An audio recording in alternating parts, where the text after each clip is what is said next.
Students, financial statement of companies को आगे बढ़ाते हैं। आज हम लोग इस क्वेश्चन को देखेंगे। देखिए आपको आइटम्स दिया हुआ है। सबसे पहले हम लोग मार्क कर लेते हैं कौन सा कहाँ जाएगा। तो सबसे पहले आइए सिक्योरिटी प्रीमियम, ये जाएगा रिजर्व एंड सरप्लस में, और अगर कोई फिक्टिशियस एसेट्स होगा तो वो इसमें हम लोग माइनस कर लेते हैं सिक्योरिटी प्रीमियम में।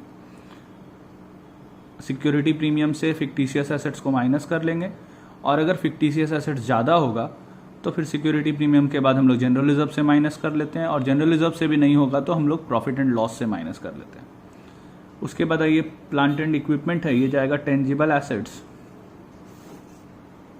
General reserve, reserve and surplus, trade payables, current liabilities, share capital में जाएगा। तो इसमें आपको दिया हुआ 8 लाख और नॉमिनल यानी अथराइज दिया हुआ 10 लाख, ठीक है, रुपीज 10 लाख। फिर देखो नेट प्रॉफिट दिया हुआ करंट ईयर का और प्रीवियस ईयर का बैलेंस दिया, तो ये दोनों रिजर्व एंड सरप्लस में जाएगा। ये सरप्लस बैलेंस है पिछले साल का और करंट ईयर का। फिर अक्रूड एक्सपेंसेस मतलब आउटस्टैंडिंग एक्सपेंसेस, तो ये other current liabilities. Trade receivables का अपना हेड होता है cash at bank, cash and bank balance. Freehold premises tangible assets, motor vehicle tangible assets, stock in trade inventories, prepaid expenses other current assets, और cash in hand, cash and bank balance. नीचे देखो 1 lakh rupees transfer करने बोल रहा है general reserve में, तो ये रिजर्व एंड सरप्लस में होगा, ठीक है। पहले से भी जनरल रिजर्व था, और 1 लाख ट्रांसफर करने बोल रहा है, तो ये करंट ईयर प्रॉफिट में से हम लोग ट्रांसफर करते हैं। और प्रपोज डिविडेंड करने बोला, ये कंटिजेंट लाइबिलिटीज होता है, ठीक है। हम लोग फॉर्मेट पूरा बनाएंगे वैसे ही। उसके बाद नोट्स टू अकाउंट्स बनाएंगे। सबसे पहले आते हैं शेयर कैपिटल में। शेयर कैपिटल में आप देखो ऑथराइज कैपिटल, ऑथराइज आपको दिया हुआ है 10 लाख रुपया, 10 रुपया का शेयर है, यानी 1 लाख शेयर्स 10 रुपया वाला 10 लाख। फिर आते हैं इशूड कैपिटल, दिया हुआ नहीं है तो डैश कर दिए। Subscribe and fully paid up में 80,000 शेयर्स है 10 रुपया वाला 8 लाख का, और ये 8 लाख आ जाएगा यहाँ, ठीक है। फिर आते हैं रिजर्व एंड सरप्लस में, सिक्योरिटी प्रीमियम रिजर्व है 80,000। फिर जनरल रिजर्व लिखेंगे। जनरल रिजर्व पहले से देखो 1 लाख है, इसको ध्यान से समझना। जनरल रिजर्व पहले से 1 लाख था तो ये अंदर लिखेंगे। और उसके बाद पीएल का बैलेंस है 1,40,000 पिछले साल का, ये रहा प्रीवियस ईयर बैलेंस।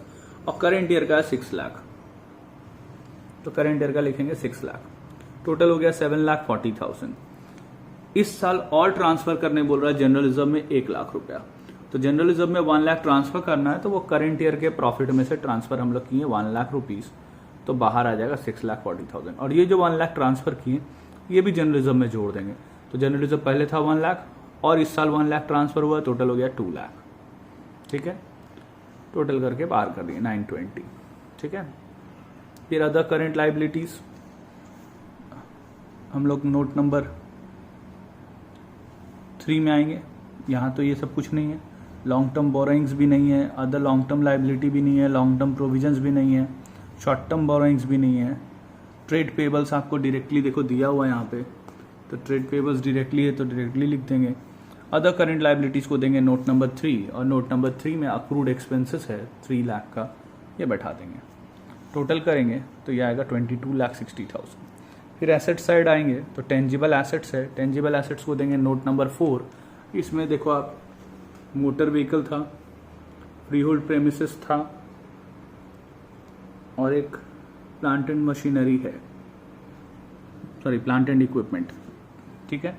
तो ये तीनों लिखेंगे, freehold premises, plant and equipment, motor vehicle आया 16,08,000, ये यहाँ बैठा देंगे। इनटेंजिबल एसेट्स नहीं है, नॉन करंट इन्वेस्टमेंट भी नहीं है, करंट इन्वेस्टमेंट भी नहीं है। इन्वेंट्रीज आते हैं नोट नंबर 5 में। नोट नंबर 5 में इन्वेंट्रीज लिखे हैं, इसमें एक मात्र है स्टॉक इन ट्रेड, तो ये स्टॉक इन ट्रेड बैठा दिए। उसके बाद ट्रेड रिसीवेबल आपको डायरेक्टली दिया हुआ है। कैश एंड बैंक बैलेंस में नोट नंबर 6, क्योंकि इसमें 2 था, कैश एट बैंक भी था और कैश इन हैंड भी था, दोनों को जोड़े आया 2,40,000, ये यहाँ लिख दिए। फिर short term loans and advances नहीं है। अदर करंट एसेट्स में दे दिए नोट नंबर 7, और ये है हम लोग का प्रीपेड एक्सपेंसेस 25,000 रुपया, तो ये यहाँ बैठा दिए। टोटल कर लिए तो बराबर आ गया दोनों तरफ एसेट्स और लाइबिलिटीज।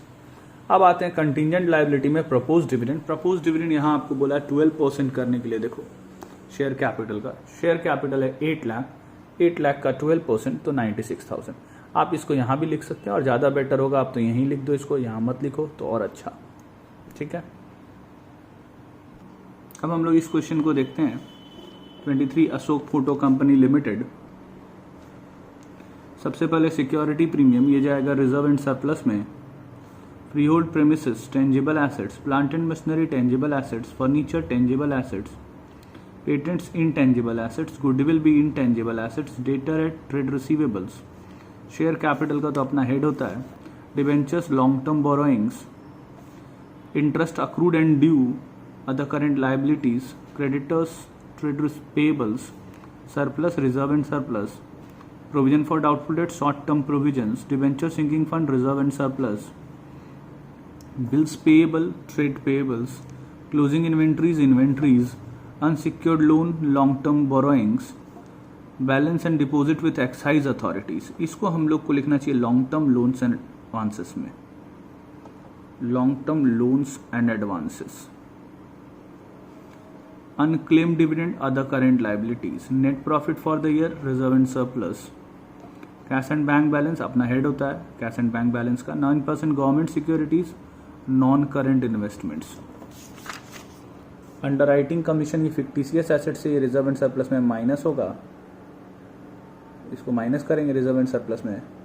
और उसके बाद sinking fund investment, non current investments. ठीक है, अब एक एक करके आते हैं। तो देखिए सबसे पहले आ गए share capital, share holders fund यहाँ लिख लेना, गड़बड़ हो गया था थोड़ा। Share capital note number 1, note number 1 में आएंगे तो देखो 50,000 शेयर से 10 रुपया वाला 5 लाख का, ये कहाँ से आया? ये यहाँ नीचे दिया हुआ है हम लोगों को। Authorise capital of the company is divided into 50,000 shares of 10 each.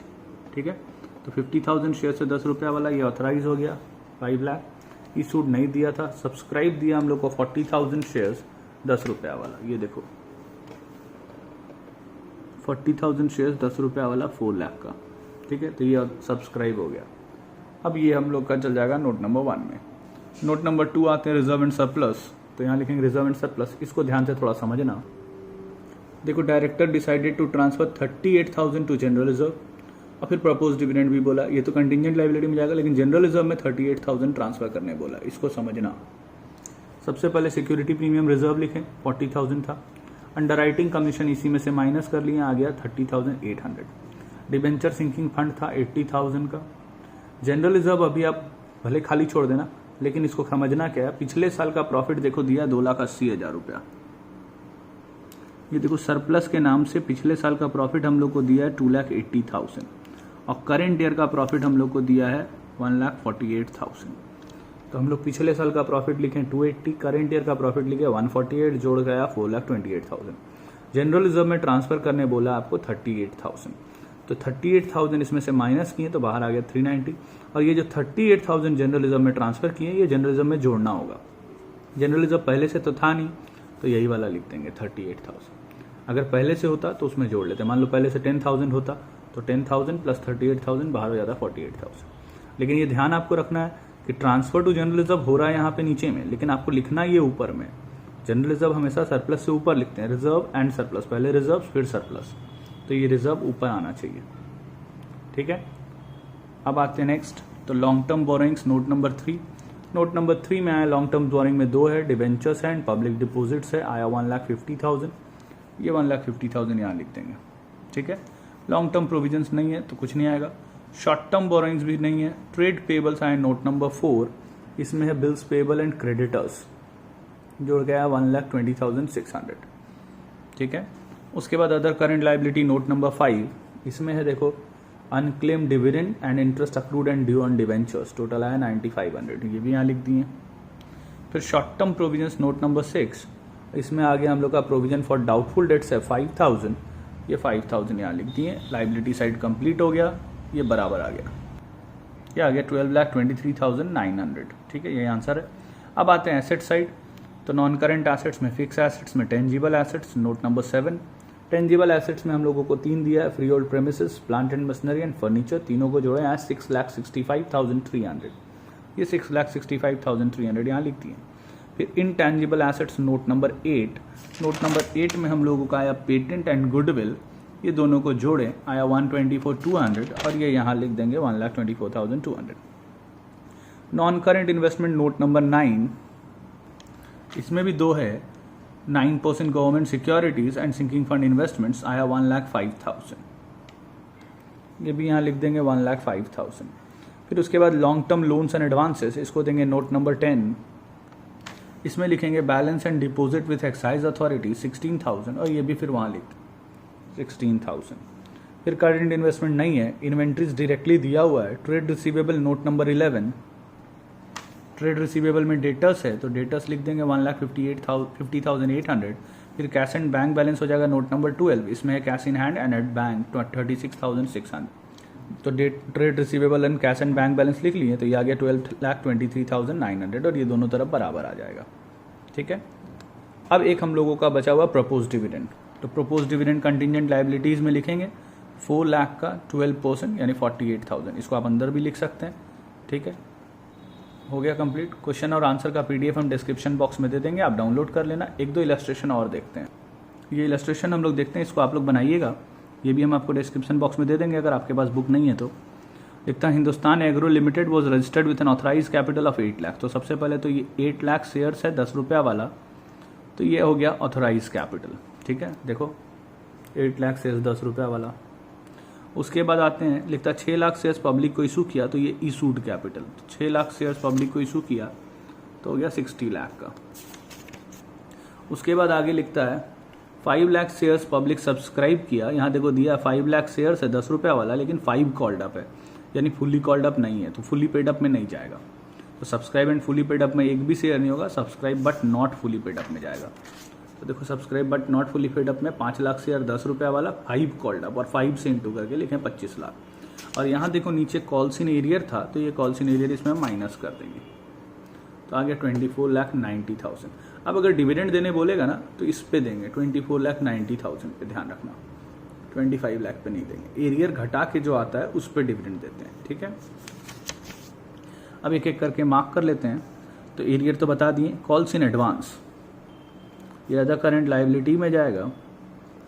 Profit and loss का balance reserve and surplus, 12% debentures long term borrowings, unsecured loan भी long term borrowings, cash in hand cash and bank balance, balance with bank भी cash and bank balance, sundry debtors trade receivables, और इसमें भी दो तरह से दिया, more than 6 months का और अदर डेटर्स, तो वैसे ही लिख देंगे। देखो नोट्स में लिखें ट्रेड रिसीवेबल में sundry debtors more than 6 months old and other debtors, तो ऐसे ही आपको लिख देना sundry creditor, trade payables, provision for tax, short term provisions, net profit, reserve and surplus, freehold premises, tangible assets, plant and machinery, tangible assets, patents, intangible assets, goodwill, intangible assets, preliminary expenses, fictitious assets है, ये reserve and surplus में minus होगा, prepaid expenses, other current assets, outstanding expense, other current liability, investment, non-current investment, closing stock, inventories, bill receivable, trade receivable, bills payable, trade payables। अब लिखता है transfer करना 3 lakh general reserve में और dividend करना 10%। अभी हम बताए थे डिविडेंड के लिए, आपको अभी बताएं जो 10% करना है, ये 10% हम लोग को करना है कॉल सीनियर घटाने के बाद। तो आप देखो ये आया था 24,90,000, इसका हम लोगों को 10% करना है, तो ये देखो प्रपोज डिविडेंड में यहाँ 2,49,000 आया कंटिजेंट लाइबिलिटीज में। रिजर्व एंड सरप्लस को थोड़ा समझ लेते हैं। तो यहाँ रिजर्व्स तो पहले से कुछ नहीं है, यहाँ पे देखो आप एक भी रिजर्व नहीं है, सरप्लस का अमाउंट दिया हुआ है आपको, net profit for the year दिया हुआ है, पीएल का बैलेंस पहले से ये ऊपर में दिया हुआ है, तो 350 पहले से है, और करंट ईयर का नेट प्रॉफिट है 7,20,000। ठीक है, और जनरलिज्म में 3 लाख ट्रांसफर करने बोला है, तो अब इधर ध्यान दो। सबसे पहले हम लोग लिखेंगे यहाँ पे देखो प्रॉफिट एंड लॉस का बैलेंस है 3,50,000, करंट ईयर का प्रॉफिट आया 720, टोटल आ गया 10,70,000। इसमें जनरलिज्म में ट्रांसफर करेंगे 3 लाख, तो आ गया 770 बाहर, और ये 3 लाख जो ट्रांसफर किए ये ऊपर लिखना है आपको, जनरलिज्म ऊपर आता है, अभी हम बताएं। तो जनरल जब आया 3 लाख, और इसमें से प्रिलिमिनरी एक्सपेंसेस जो है माइनस कर दिए, तो बाहर आ गया 2,55,200, तो दोनों जोड़ के आ गया 10,25,200, ये जाएगा रिजर्व एंड सरप्लस में। ठीक है, बाकी क्वेश्चन में कोई खास बात नहीं, आप इसको कंप्लीट कर लेना। इस इलस्ट्रेशन को देखते हैं। पब्लिक डिपॉजिट, ये long term borrowings, interest accrued, other current liabilities, bank overdraft, ये शॉर्ट टर्म बोरोइंग्स है। ठीक है, ट्रेड पेएबल्स, अपना हेड होता है general reserve, reserve and surplus, equity share और प्रेफरेंस शेयर, दो तरह का शेयर दिया है तो ये दो तरह से हम लोग लिखेंगे वहाँ पे। तो देखो आप वैसे ही लिखें, equity shares and preference shares दोनों अलग अलग, ठीक है। उसके बाद आते हैं security premium, reserve and surplus, secured loan, long term borrowings, interest accrued and due on secured loan, ये हम लोग का other current liabilities, net profit for the year, ये reserve and surplus, expenses owing other current liabilities, employees benefit fund, long term provisions, sinking fund, reserve and surplus, salary debtors, trade receivables, security deposit, long term loans and advances, interest accrued on investments, तो ये जाएगा other current assets, plant and machinery tangible assets, vehicle tangible assets, government bonds, ये हो गया आपका non current investments, loan to staff, इसको भी आप loan long term loans and advances में ले लेना, 1 साल से ऊपर का मान लेना। इन्वेंट्रीज, इन्वेंट्रीज में जाएगा prepaid insurance, other current assets, share issue expenses, ये रिजर्व एंड सरप्लस से माइनस होगा, fictitious assets, B R trade receivable, cash and bank balance का अपना हेड होता है, land and building, tangible assets. General reserve में ट्रांसफर करने बोला 2.5 लाख और डिविडेंड भी आपको प्रपोज करने बोला। तो यहाँ भी मेन समझने का है रिजर्व एंड सरप्लस, उसको देखते हैं, ध्यान दीजिएगा। जनरल रिजर्व में पहले से 2 लाख और 2.5 लाख नीचे ट्रांसफर करने बोला, तो टोटल जनरल रिजर्व हो जाएगा 4.5 लाख। तो यहाँ देखो आप सबसे पहले सिक्योरिटी प्रीमियम लिखें, शेयर इशू एक्सपेंसेस था उससे माइनस कर दिए, सिक्योरिटी प्रीमियम अगर हो तो उसी से माइनस करना चाहिए, नहीं तो फिर जनरल रिजर्व से। तो आ गया 195, सिंकिंग फंड था, सिंकिंग फंड डायरेक्ट लिख दिए, जनरल रिजर्व था 2 लाख और सॉरी जनरल रिजर्व में 2.5 लाख ट्रांसफर करने नहीं बोला है, इंक्रीज टू 2,50,000 है। इंक्रीज टू 250 मतलब 50,000 और करना, क्योंकि पहले से 2 लाख है तो जनरल रिजर्व में 50,000 और इंक्रीज करना है, इंक्रीज टू 2,50,000 है। तो जनरल रिजर्व था 2 लाख, 50,000 और किए तो हो गया 2,50,000। अब करेंट ईयर प्रॉफिट था 320 और उसमें से transfer to general reserve minus कर दिए तो आ गया 270, ठीक है। पिछले साल का प्रॉफिट यहाँ दिया हुआ नहीं है। और कंटिंजेंट लायबिलिटी में वैसे प्रपोज डिविडेंड करेंगे, प्रेफरेंस शेयर पे भी है और इक्विटी शेयर पे भी है, ठीक है। आज इतना ही रहने देते हैं, बाकी हम लोग नेक्स्ट वीडियो में पढ़ेंगे। आप लोग इतना बनाइएगा, ऑलमोस्ट कंप्लीट हो गया चैप्टर।